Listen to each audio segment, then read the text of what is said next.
미국의 최대 도시 중 하나라고 불리는 LA에서 난 산불이 강풍을 타고 걷잡을 수 없이 커져가고 있다고 합니다. 워낙 화재 규모가 큰데다 느리고 답답한 미국 정부의 대처 때문에 많은 미국 시민들이 어려움을 겪고 있다고 하는데요. 1분마다 많은 미국인들이 죽어가는 이 상황에 의문에 한국인들이 떼를 지어 나타났고, 이들이 화재 현장에 두고 간 물건들이 생방송으로 그대로 전해지며 이 상황을 포기하고 있던 3억 미국인들이 갑자기 한국에 열광하며 미국보다 낫다고 소리치는 놀라운 일이 벌어지기 시작했다고 합니다. 도대체 LA에서 무슨 일이 벌어지고 있는 걸까요? 안녕하세요. 저는 사라라고 합니다. 사실 전 한국을 정말 싫어했습니다. 정확히 말하면 한국인들이 미개한 종족이라고 생각했죠. LA 한인타운을 지날 때면 왠지 모를 불편함이 가슴 한켠을 누르곤 했어요. 제가 UC 버클리 저널리즘 학부 3학년이던 당시 저는 학생회 신문사에서 수습 기자로 활동을 하고 있었죠. 그 시절은 열정과 패기로 가득 찬 시절이었습니다. 매일 밤늦게까지 기사를 쓰고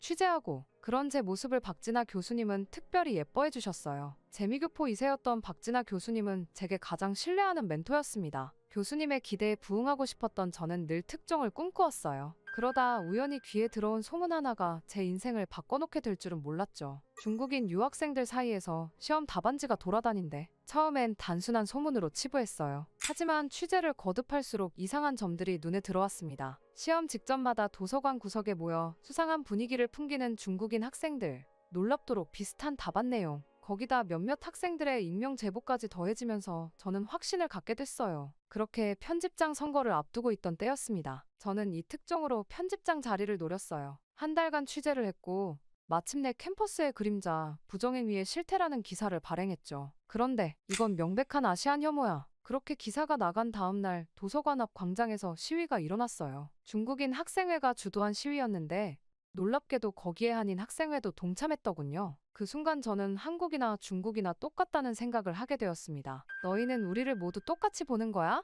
모든 아시안이 부정행위자라고 생각하는 거야? 한인 학생회장이었던 제시카 김의 날카로운 질문이 아직도 귓가에 맴돕니다. 하지만 그때 저는 완고했어요. 이건 차별이 아닌 진실 보도야. 그렇게 믿고 싶었거든요. 그렇게 상황은 걷잡을 수 없이 커졌습니다. 학내 신문은 물론 지역 언론까지 이 사건을 다루기 시작했어요. 진실 보도라고 믿었던 제 기사는 어느새 아시안 학생들을 겨냥한 편향 보도로 둔갑해 있었죠. 수업 시간마다 따가운 시선이 느껴졌어요. 조별 과제에서는 늘 혼자 남겨졌고 도서관에서 마주치는 동양인 학생들은 하나같이 자리를 피했습니다. 저는 그렇게 어느새 아시안 학생들 사이에서 유명인사가 되어 있었습니다. 그렇게 제 소문은 점점 퍼져갔고 박진아 교수님께서 결국 저를 부르셨습니다. 사라, 난 내가 이렇게 편협한 시각을 가진 학생일 줄 몰랐어. 넌 지금 모든 아시안을 잠재적 범죄자로 몰아가고 있어. 그때 들었던 교수님의 차가운 목소리는 제 마음에 깊은 상처를 남겼어요. 결국 저는 편집장 선거도 포기했고 신문사도 그만두게 됐습니다. 아무것도 하고 싶지 않았고 그 일을 계기로 있는 듯 없는 듯 학교를 조용히 다니게 되었어요. 그렇게 학교를 졸업한 저는 차근차근 커리어를 쌓아나가며 기자 생활을 시작했죠. 시간이 흘러 저는 LA 현지 방송의 스타 리포터가 되었습니다.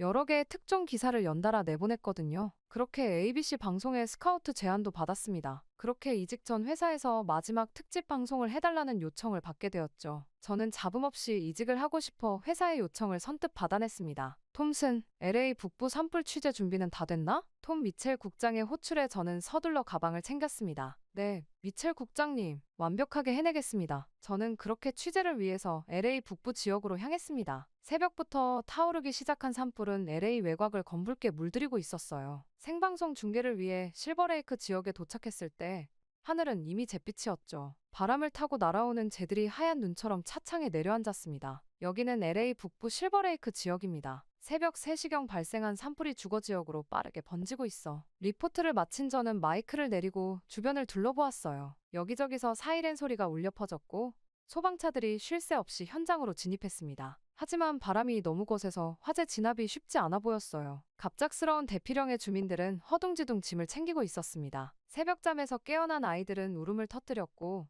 노인들은 허둥지둥 필요한 물건을 챙기느라 정신이 없었죠. 연기를 너무 많이 마신 할머니 한 분이 길가에서 쓰러졌어요. 제발 누가 도와주세요. 우리 할머니가. 그때였어요. 제 시선을 사로잡는 광경이 펼쳐졌습니다. 길 건너편 한인교회 주차장이 임시 구호소로 변해 있었거든요. 언제 준비했는지 대형 텐트가 이미 설치되어 있었고 의자와 침구류가 정돈되어 있었어요. 이게 정말 한국 사람들이 하는 거예요? 제 입에서 절로 그런 말이 나왔어요. 그동안 제가 알던 한인들은 달랐거든요. 자기들끼리만 어울리고 영어로 말 걸면 불편해하고 LA 한인타운을 지날 때마다 그런 모습들이 눈에 띄었었죠. 하지만 지금 제 눈앞에 있는 한인들은 달랐어요. 놀라울 정도로 체계적이었고 효율적이었죠. 더 놀라운 건 그 따뜻함이었어요. 인종이나 국적에 상관없이 모든 이재민을 똑같이 대하는 모습이 인상적이었습니다. 특히 놀라웠던 건 한 중년 여성의 모습이었죠. 그녀는 주변 사람들에게 차분하게 지시를 내리고 있었어요. 민수 씨, 3번 텐트에 담요가 더 필요해요. 영희 씨,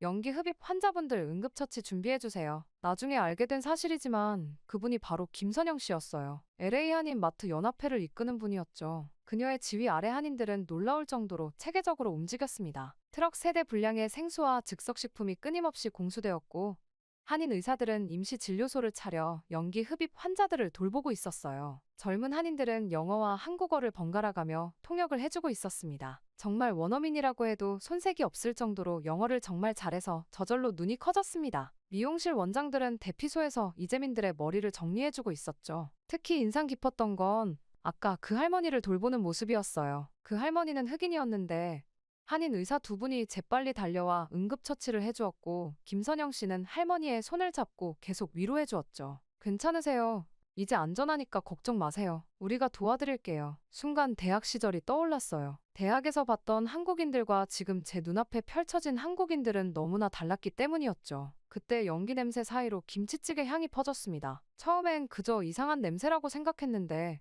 이제는 왠지 모르게 군침이 돌았어요. 한인 식당 주인들이 대형 솥에 끓인 따뜻한 국물을 나눠주고 있었거든요. 지친 소방관들이 잠시 쉬어가며 국물을 들이켰어요. 이거 정말 맛있네요. 소방관 한 명이 엄지를 치켜들자 주변의 다른 이재민들도 조심스레 다가와 한 그릇씩 받아갔습니다. 산불이 번질 때마다 이렇게 하시나요? 궁금해진 저는 김선영 씨에게 물었어요. 김선영 씨는 빙그레 웃으며 제게 말씀하셨죠. 우리도 한때는 이방인이었어요. 그때 많은 분들이 도와주셨죠. 이제 우리가 그걸 갚을 차례라고 생각해요. 한국 사람들은 은혜를 잊지 않거든요. 그 순간 그녀의 말에 묘한 감동이 밀려왔어요. 제가 알던 중국인과 비슷한 한국인이 아니었죠. 그들만의 독특한 정신, 공동체 의식, 그리고 따뜻한 포용력. 이런 모습을 왜 이제야 보게 된 걸까요? 저는 카메라를 들어 이 광경을 담기 시작했습니다. 이제 제 렌즈는 달라진 시선으로 그들을 바라보고 있었어요. 체계적으로 움직이는 모습은 물론 그들의 얼굴에 묻어나는 진심 어린 걱정과 따뜻한 배려까지 모든 게 새롭게 보였습니다. 멀리서 또다시 사이렌 소리가 울렸어요. 산불은 아직도 확산되고 있었지만 이 작은 교회 주차장에서는 희망이 피어나고 있었죠. 그리고 그 희망은 제가 그토록 오해하고 있던 사람들이 만들어내고 있었습니다. 이제야 깨닫게 된 거예요. 그들은 제가 생각했던 것과는 전혀 다른 사람들이었다는 걸요. 다음 날 아침, 저는 김선영 씨의 마트를 찾았어요. 구호 활동의 중심지가 된 이곳을 취재하고 싶었거든요. 솔직히 말하면 어제 본 광경이 우연은 아닐 거란 직감이 들었어요. 그렇게 저는 마트에 들어서자마자 놀라지 않을 수 없었죠. 평소에 식료품점이라고는 상상할 수 없을 만큼 체계적인 시스템이 가동되고 있었거든요. 마트 한쪽이 거대한 물류센터로 바뀌어 있었죠. 한인들이 모아온 구호, 물품 그리고 생필품들이 쌓아져 있었습니다. 여기 생수 200박스 더 보내주세요. 3구역에는 담요가 부족하대요. 네, 알겠습니다. 15분 안에 도착할 거예요. 그때 20대로 보이는 남자가 무전기를 들고 바쁘게 움직이고 있었어요. 나중에 알게 됐지만 그는 스탠포드를 졸업하고 실리콘밸리에서 일하다 부모님을 돕기 위해 돌아온 아들이었죠. 미국 구호단체나 정부에서는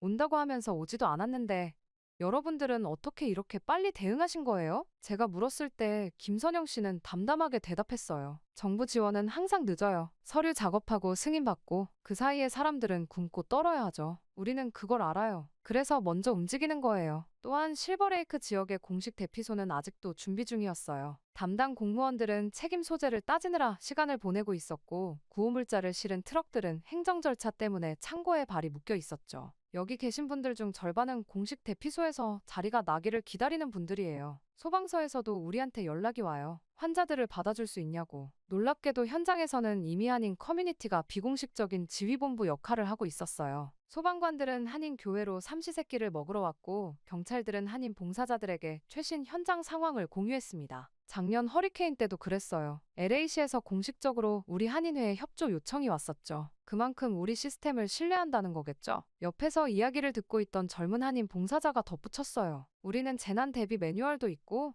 정기적으로 훈련도 해요. SNS 비상연락망으로 30분 안에 100명의 봉사자를 모을 수 있고요. 정부는 아직도 팩스로 업무를 처리하는데 말이죠. 마트 안을 둘러보니 곳곳에서 놀라운 광경이 펼쳐지고 있었어요. 한인 택배 회사들은 차량을 무상으로 제공했고 주방에서는 한인 식당 주인들이 교대로 식사를 준비하고 있었죠. SNS로 자원봉사자를 모집하는 2세들, 물품 목록을 꼼꼼히 정리하는 1세 어르신들까지 모든 세대가 하나로 움직이고 있었어요. 아버지는 한국전쟁 참전용사셨어요. 김선영 씨가 문득 말을 꺼냈어요. 사무실 벽에 걸린 낡은 사진을 가리키며 미군들이 우리를 도와주지 않았다면 저는 여기 없었을 거예요. 아버지는 늘 말씀하셨죠. 받은 은혜는 꼭 갚아야 한다고. 그때였어요. 제 시선에 들어온 건 사진 옆에 걸린 작은 태극기였습니다. 그동안 저는 이런 것들을 보면 왜 미국에 살면서 한국 국기를 걸어두나 하는 생각을 했었죠. 하지만 이제는 달라 보였어요. 그건 단순한 국기가 아니라 그들의 정체성이자 자부심이었던 거죠. 어제 보니까 중국인 피해자들도 많이 도와주시더라고요. 제가 조심스레 물었어요. 사실 이게 제일 궁금했거든요. 김선영 씨는 잠시 미소를 지었어요. 도움이 필요한 사람은 그냥 도와주면 되는 거예요. 국적이나 인종을 따질 게 뭐가 있나요? 한국 사람들은 정이 많아서 그래요. 정이 뭔지 아세요? 저는 고개를 저었어요. 설명하기 참 어려운 말인데 그냥 마음과 마음이 이어지는 거예요. 한번 정이 들면 책임감도 생기고 걱정도 되고 그래서 남의 일도 내 일처럼 되는 거죠. 그 순간 마트 밖에서 요란한 소리가 들렸어요. 식자재를 가득 실은 트럭이 도착한 거였죠. 잠시 실례할게요. 봉사자들 점심시간이 다 되어가거든요. 김선영 씨가 자리를 뜨려는데 제가 불쑥 물었어요. 제가 좀 도와드려도 될까요? 그녀가 놀란 듯 저를 바라봤어요. 아마도 현지 방송국 리포터가 봉사하겠다고 나서는 게 의외였나 봐요. 근데 전 한국어를 못하는데 괜찮아요. 여기는 마음만 있으면 되는 곳이에요. 그렇게 저는 카메라를 내려놓고 앞치마를 둘렀어요. 처음에는 어색했지만 김치 냄새나는 주방에서 김밥을 마는 법을 배우고 한인 할머니들과 함께 도시락을 포장하면서 이상한 일이 일어났어요. 제가 늘 선입견을 가지고 있던 이 공간이 어느새 따뜻하고 포근하게 느껴지기 시작한 거죠. 이날 저는 깨달았어요. 한국인들에게 커뮤니티는 단순한 모임이 아니라는 걸요. 그것은 서로를 보듬는 가족이자 힘이 되어주는 버팀목이었던 거예요. 그리고 그들은 그 따뜻함을 다른 이들과도 나누고 있었죠. 그렇게 시간이 흘러 취재를 마치고 집으로 돌아가려는 순간이었어요. 휴대폰이 요란하게 울렸습니다. 사라, 어디야? 지금 당장 집에서 나와야 해. 동료 기자 제시카의 다급한 목소리였어요. 제 아파트가 있는 웨스트우드 지역으로 산불이 번졌다는 거였죠. 창밖을 보니 하늘이 더욱 붉어져 있었어요. 연기 냄새도 훨씬 진해졌고요. 서둘러요. 바람이 방향을 바꾸면서 불길이 빠르게 번지고 있어요. 김선영 씨가 걱정스러운 얼굴로 제게 다가왔어요. 제 통화 내용을 들은 모양이었죠. 괜찮아요. 제 차가 있으니까. 그런데 주차장에 도착해보니 상황이 심각했어요.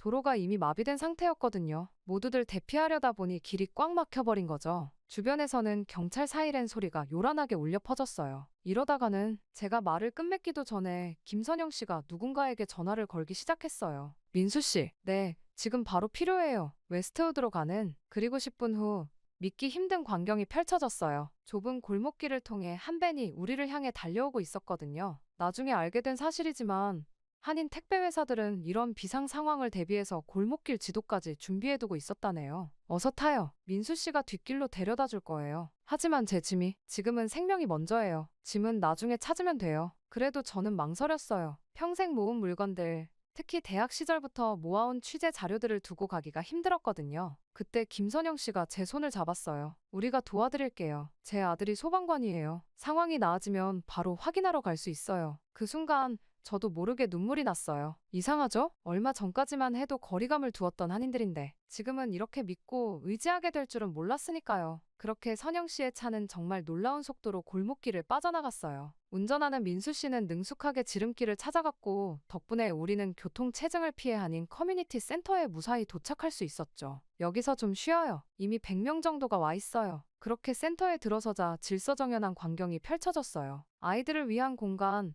노인들을 위한 공간이 따로 마련되어 있었고 의료진들도 대기하고 있었죠. 심지어 반려동물을 위한 공간까지 있었어요. 대단하네요. 이런 것까지 준비해 두시다니. LA 폭동 때 배운 거예요. 그때는 우리끼리만 살려고 했죠. 하지만 이제는 달라요. 우리도 이 도시의 일원이니까 모두를 도와야죠. 그때 옆방에서 울음소리가 들렸어요. 겁에 질린 아이의 울음소리였죠. 잠시만요. 선영 씨는 바로 그쪽으로 달려갔습니다. 저도 따라갔죠. 방 안에는 히스패닉계로 보이는 어린 여자아이가 있었어요. 엄마를 잃어버렸다고 했죠. 우리가 엄마 찾는 걸 도와줄게요. 김선영 씨는 아이를 안아주며 다른 봉사자들에게 지시를 내리기 시작했어요. 곧바로 여러 대피소에 연락이 갔고 SNS에도 아이의 사진이 공유됐죠. 놀랍게도 30분 만에 아이의 엄마를 찾을 수 있었어요. 다른 대피소에 있었던 거죠. 곧바로 봉사자 한 명이 차를 몰고 엄마를 데리러 갔어요. 그날 밤 저는 이상한 감정에 휩싸였어요. 두렵고 불안했지만 한편으로는 이상하게 마음이 따뜻했거든요. 평생 처음으로 제가 완벽하지 않아도 된다는 걸 느꼈어요.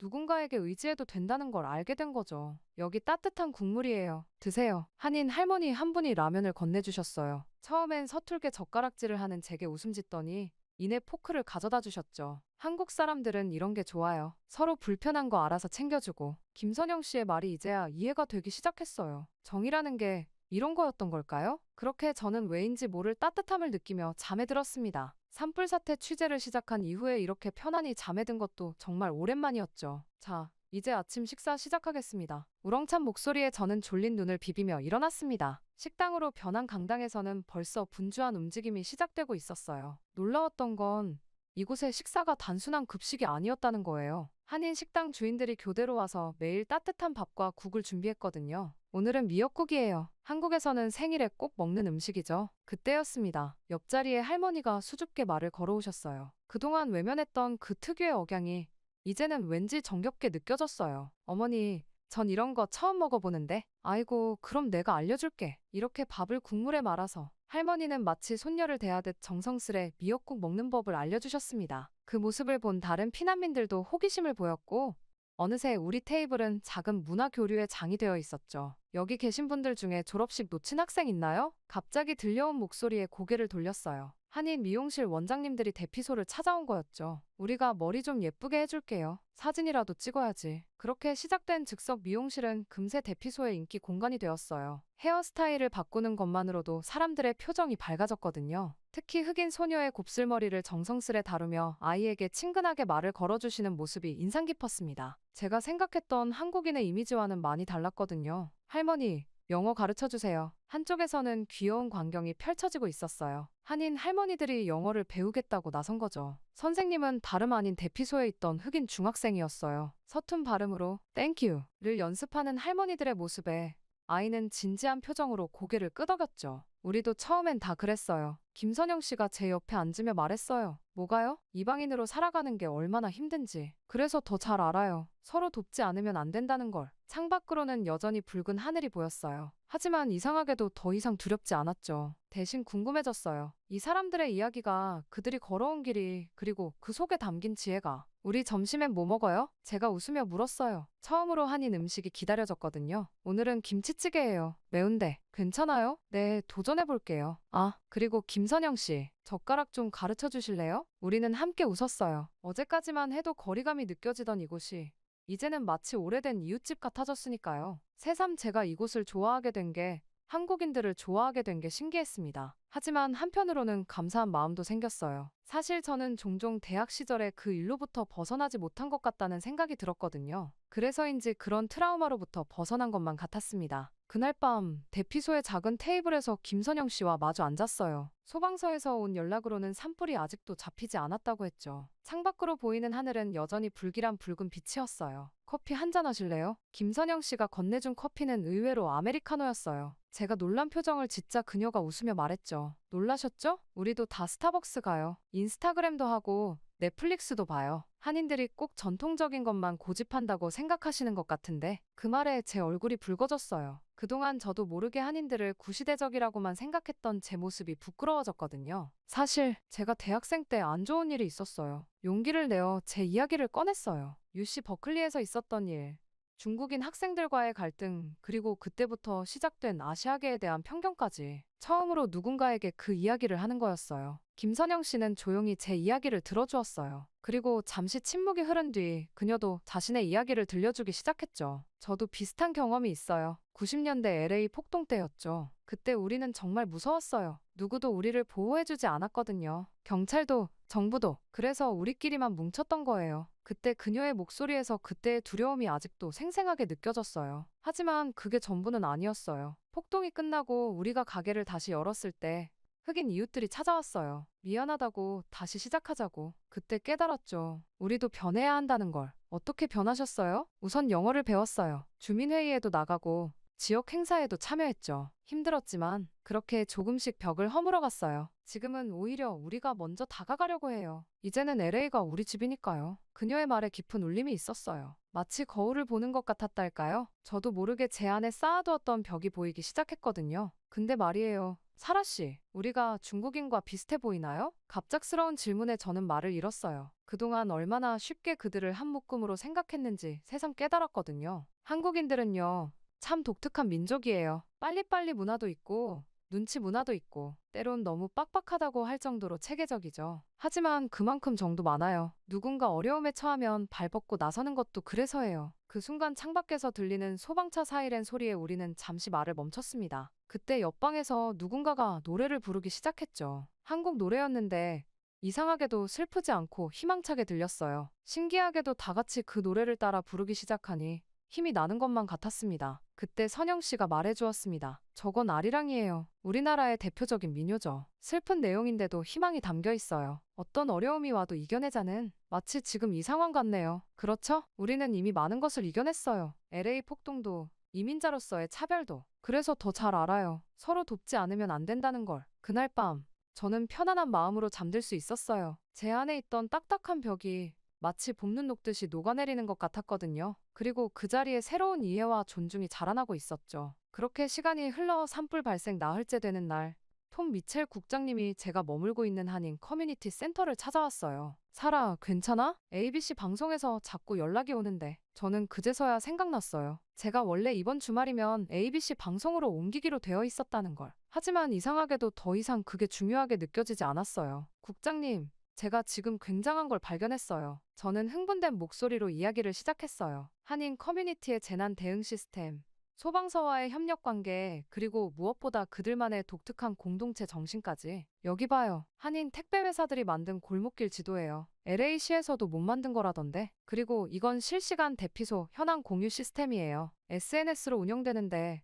30분 안에 자원봉사자 100명을 모을 수 있대요. 톰 국장님은 자료들을 하나하나 살펴보더니 깊이 고개를 끄덕였어요. 과거에 당신이라면 절대 이런 취재는 하지 않았을 텐데. 네, 맞아요. 전 한인들을 너무 단순하게 봤던 것 같아요. 폐쇄적이고 이기적이고. 하지만 그건 제 편견이었어요. 사실 그들은 제가 상상했던 것보다 훨씬 더 체계적이고 현대적이에요. 그리고 무엇보다 말을 잇는데 목이 메었어요. 무엇보다 그들은 받은 도움을 잊지 않아요. 한국전쟁 때 미국의 도움을 받았다고, 그래서 이제는 자신들이 갚을 차례라고 하더라고요. 이런 이야기야말로 진짜 보도해야 할 가치가 있지 않을까요? 그때 톰 국장님은 잠시 생각에 잠기더니 말했어요. ABC 방송의 제안은 어쩔 건가? 솔직히 고민이에요. 더 큰 방송사로 가면 제 경력에는 도움이 되겠죠. 하지만 창밖을 보니 한인 봉사자들이 새로 도착한 피난민들을 맞이하고 있었어요. 여전히 지친 기색이 역력했지만 그들의 얼굴에는 따뜻한 미소가 있었죠. 여기 이 작은 커뮤니티들의 이야기, 누군가는 이걸 제대로 전해야 하지 않을까요? 저는 그동안 제가 얼마나 많은 진짜 이야기들을 놓쳐왔는지 깨달았어요. 톰 국장님이 제 어깨를 토닥였어요. 알았어. 그럼 새로운 기획을 한번 해보지 그래? LA의 숨은 영웅들. 첫 번째로 한인 커뮤니티의 이야기를 다뤄보는 건 어때? 정말요? 제가 해도 될까요? 당연하지. 넌 이미 그들의 신뢰를 얻었잖아. 그리고 무엇보다 이제는 진짜 그들의 이야기를 들을 준비가 된 것 같아. 그때 밖에서 소란스러운 소리가 들렸어요. 새로운 소식이 전해진 거죠. 산불이 조금씩 잡히기 시작했다는 소식이었어요. 아, 그리고 사라? 돌아가려던 톰 국장님이 문득 발걸음을 멈췄어요. 응? 내가 처음으로 진짜 저널리스트가 된 것 같다. 편견 없이 진실을 보려고 노력하는 모습이. 내가 많이 성장했구나. 그 말을 들으니 왠지 눈시울이 뜨거워졌어요. 그동안 제가 얼마나 좁은 시각으로 세상을 보고 있었는지 이제야 진짜 보도의 의미를 깨달은 것 같았거든요. 밖에서는 여전히 연기 냄새가 났지만 제 마음속에는 새로운 희망이 자라나고 있었어요. 이제 저는 알았어요. 진정한 저널리즘은 단순한 사실 전달이 아니라 우리가 미쳐보지 못했던 진실을 발견하고 나누는 것이라는 걸요. 톰 국장님의 제안 이후 저는 본격적으로 한인 봉사자들의 이야기를 취재하기 시작했어요. 처음엔 그들도 어색해했지만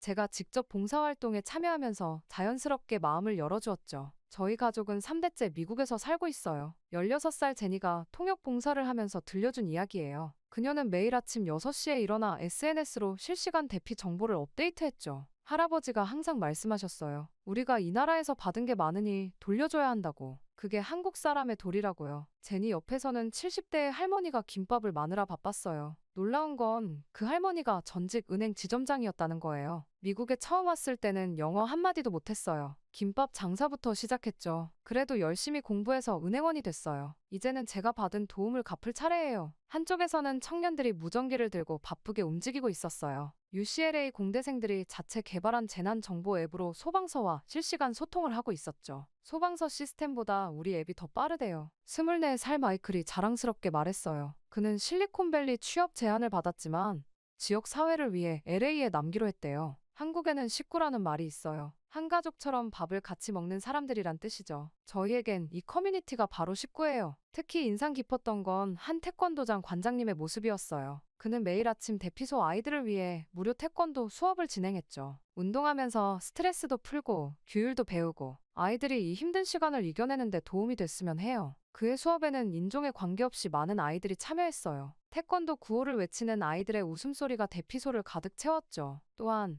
한 구석에서는 10대 소녀들이 모여 캠페인을 진행하고 있었어요. 우리가 모은 후원금으로 산불 피해 가정의 학비를 지원하려고요. 우리도 할 수 있는 게 있다는 걸 보여주고 싶어요. 취재를 하면 할수록 놀라웠어요. 이들은 단순한 봉사자들이 아니었어요. 각자의 자리에서 작은 영웅이 되어 있었죠. 우리는 그냥 해야 할 일을 하는 거예요. 김선영 씨가 말했어요. 하지만 저는 알게 됐어요. 그들이 말하는 해야 할 일이 얼마나 특별한 것인지를. 저녁이 되자 한 무리의 오토바이 폭주족들이 대피소를 찾아왔어요. 처음엔 모두가 긴장했죠. 요란한 엔진음이 우릴 공격할 것만 같았거든요. 하지만 그들은 뜻밖의 소식을 들고 온 거였어요. 저희가 산불 지역을 둘러봤는데요. 고립된 가구들이 몇 군데 있더라고요. 작은 오토바이로는 들어갈 수 있을 것 같은데 도와드릴까 해서요. 그들은 폭주족이 아니라 오토바이를 타고서라도 우리를 빨리 도우러 온 젊은 한국인들이었습니다. 저는 정말 살면서 보지 못할 조합들이 서로를 도와야겠다는 마음으로 만났다는 사실이 저를 울컥하게 만들었습니다. 그때 모든 상황을 지켜보시던 톰 국장님이 말씀하셨죠. 이게 바로 우리가 꿈꾸는 미국인데 한국은 정말 빨리 이뤄낸 것 같아. 톰 국장님이 취재 현장을 둘러보며 말씀하셨어요. 저도 고개를 끄덕였죠. 이제야 진짜 LA의 모습을 보게 된 것 같았으니까요. 저는 그렇게 본격적인 취재를 시작하면서 저는 의도적으로 한인들이 아닌 사람들을 먼저 만나보기로 했어요. 제 기사가 단순한 미담이 아닌 객관적인 평가가 되길 바랐거든요. 솔직히 말하면 처음엔 그들을 오해했어요. 20년 차 소방관 마이크 존슨의 고백이었어요. LA 폭동 때만 해도 한인들은 그저 자신들의 가게만 지키려 했죠. 하지만 이제는 달라요. 그들은 우리 소방서보다 더 빠르고 체계적으로 움직여요. 심지어 우리가 그들의 도움을 요청할 정도니까요. 히스패닉 커뮤니티 리더인 마리아도 비슷한 이야기를 들려주었어요. 작년 멕시코계 지역에 큰 화재가 났을 때였어요. 정부 지원은 일주일이나 걸렸는데 한인들은 그날로 도움을 보내왔죠. 김치는 처음 먹어봤지만 그날 그 맛을 잊을 수 없어요. 특히 놀라웠던 건 LA시 재난관리국 담당자의 증언이었어요. 한인 커뮤니티의 재난 대응 매뉴얼을 영어로 번역해달라고 요청했어요. 그들의 시스템은 어떻게 말해야 할까요? 마치 군대처럼 체계적이면서도 가족처럼 따뜻해요. 취재를 위해 찾아간 경찰서에서는 더 놀라운 이야기를 들었어요. 한인 가게가 있는 지역은 범죄율이 현저히 낮아요. 그들만의 독특한 예방 시스템이 있거든요. 서로 연락망을 구축하고 CCTV를 공유하고 심지어 청소년 선도 프로그램까지 운영해요. 아프리카계 목사님은 한인교회에 대한 이야기를 들려주었어요. 매주 우리 지역 아이들을 위해 무료 공부방을 열어줘요. SAT 성적이 오르니까 학부모들이 정말 좋아하죠. 한국인들에게 교육은 그냥 가르치는 게 아니라 사명 같은 거예요. 이런 다양한 증언들을 들으면서 저는 깨달았어요. 제가 몰랐던 한국, 아니 제가 알려고 하지 않았던 한국의 모습을요. 그들의 모습은 정말 달랐어요. 과거 한국을 싫어했던 그 시간들이 아까울 정도였습니다. 우리가 왜 이렇게 변했는지 아세요? 김선영 씨가 들려준 마지막 이야기는 모든 것을 명확하게 해주었어요. LA 폭동은 우리에게 큰 교훈을 주었어요. 우리끼리만 살아서는 안 된다는 걸 깨달은 거죠. 그래서 우리는 변화하기로 했습니다. 더 열린 마음으로, 더 체계적으로, 더 따뜻하게. 한국 사람들은 한번 마음먹으면 끝까지 해내거든요. 그녀의 말에서 한국인들만의 독특한 정신이 느껴졌어요. 빠르게 배우고 체계적으로 실행하고 끝까지 해내는 의지. 그리고 그 모든 것의 중심에는 우리라는 따뜻한 마음이 있었죠. 제가 그동안 한국을 중국과 똑같이 보려 했던 게 얼마나 잘못됐는지 이제야 깨달았습니다. 한국에는 한국만의 이야기가 있었고 그들만의 방식이 있었어요. 그리고 그건 제가 생각했던 것보다 훨씬 더 현대적이고 열린, 그리고 체계적인 것이었죠. 오늘 방송될 다큐멘터리 긴장되나요? 아침 일찍 김선영 씨가 건네준 따뜻한 커피를 받으며 고개를 끄덕였습니다. 산불이 완전히 진압된 지 한 달. 그동안 저는 이 다큐멘터리에 제 모든 것을 쏟아부었거든요. 불꽃 속의 희망. LA를 지킨 작은 영웅들. 제목이 참 예쁘네요. 시사 다큐멘터리를 본방송 시간인 저녁 9시에 맞춰 한인 커뮤니티 센터에서 특별 상영회를 열기로 했어요. 그동안 취재에 협조해주신 모든 분들을 초대했죠. 와, 이게 우리 이야기라고요? 첫 장면이 시작되자 누군가 감탄사를 내뱉었어요. 화면 속에는 검붉은 하늘 아래 질서정연하게 움직이는 한인 자원봉사자들의 모습이 담겨 있었죠. 저는 이 다큐멘터리를 통해 새로운 시도를 했어요. 단순히 한인들의 선행을 전하는 게 아니라 그들의 문화와 정신을 깊이 있게 다루고 싶었거든요. 소방관들이 증언한 한인들의 체계적인 시스템, 이웃 커뮤니티 리더들이 말하는 그들의 포용력, LA시 공무원들이 인정한 뛰어난 재난 대응 능력, 그리고 그 모든 것의 바탕에 있는 정과 은혜 갚음의 정신까지 우리가 몰랐던 이야기네요. 놀랍게도 이런 말을 한 건 한인 2세 청년이었어요. 그동안 부모님 세대의 이야기를 귀찮게만 여겼다던 그의 눈시울이 붉어져 있었죠. 특히 반응이 뜨거웠던 건 다른 소수 민족 커뮤니티들이었어요. 우리도 저렇게 변할 수 있을까요? 한인들의 시스템을 배우고 싶어요. 상영이 끝나고 나서 ABC 방송국에서 연락이 왔어요. 제가 거절했던 그 자리를 다시 제안하더라고요. 하지만 이번엔 달랐어요. 신중히 생각해봤는데요. 지금 제가 있는 이곳에서 더 의미 있는 이야기를 만들 수 있을 것 같아요. 톰 국장님은 활짝 웃으며 제 어깨를 두드려 주셨어요. 자랑스럽다, 사라. 넌 이제 진정한 저널리스트야. 그날 밤 김선영 씨가 작은 선물을 건네주었어요. 태극기가 새겨진 노트였죠. 앞으로도 우리 이야기 많이 써주세요. 이제는 편견 없이 바라봐 주실 거란 걸 믿으니까요. 창밖으로는 여전히 산불의 흔적이 보였어요. 하지만 그 속에서 새싹들이 돋아나고 있었죠. 마치 제 마음속에서 자라난 새로운 이해와 존중처럼요. 며칠 후 LA 타임즈에서 제 다큐멘터리를 극찬하는 기사를 실었어요. 이민자들이 만들어가는 새로운 미국의 모습이라고요. 하지만 저는 알아요. 이건 단순한 이민자 성공담이 아니라는 걸. 이건 편견을 넘어 서로를 이해하게 된 이야기, 도움을 받은 이들이 그 은혜를 다시 나누는 이야기. 그리고 무엇보다